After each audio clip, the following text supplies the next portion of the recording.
Yolunda yorgundun Mahmud-u Kurban, niye doğdun? Söyle bana, niye doğdun? Hayat yolunda yorgundun Mahmud-u Kurban, niye doğdun? Söyle bana, niye doğdun? Kurban gelir payım yoktur, haftam yoktur, ayım yoktur, Ankara'da dayım yoktur. Mahmud-u Kurban, niye doğdun? Söyle bana, niye doğdun? Kurban gelir payın yoktur, hafsan yoktur, ayın yoktur, Ankara'da dayım yoktur. Mahmud-u Kurban, niye doğdun? Söyle bana, niye doğdun?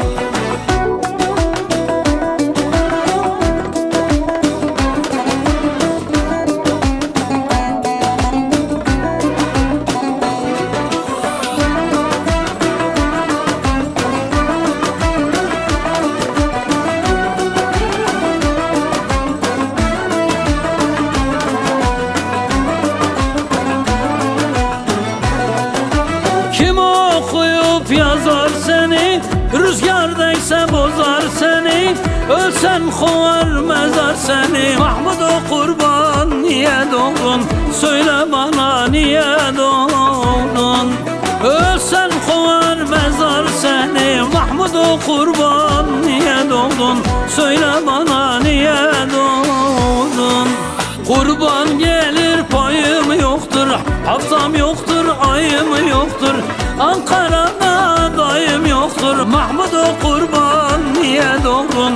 Söyle bana, niye doğdun? kurban gelir payın yoktur, hafsan yoktur, ayın yoktur, Ankara'da dayım yoktur. Mahmud-u Kurban, niye doğdun? Söyle bana, niye doğdun?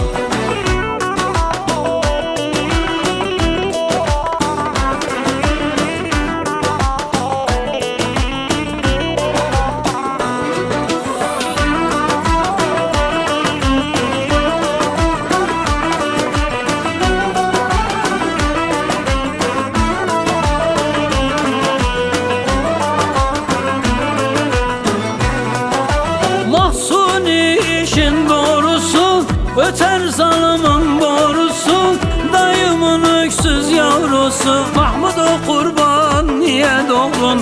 Söyle bana, niye doğdun? Dayımın öksüz yavrusu. Mahmud-u Kurban, niye doğdun? Söyle bana, niye doğdun?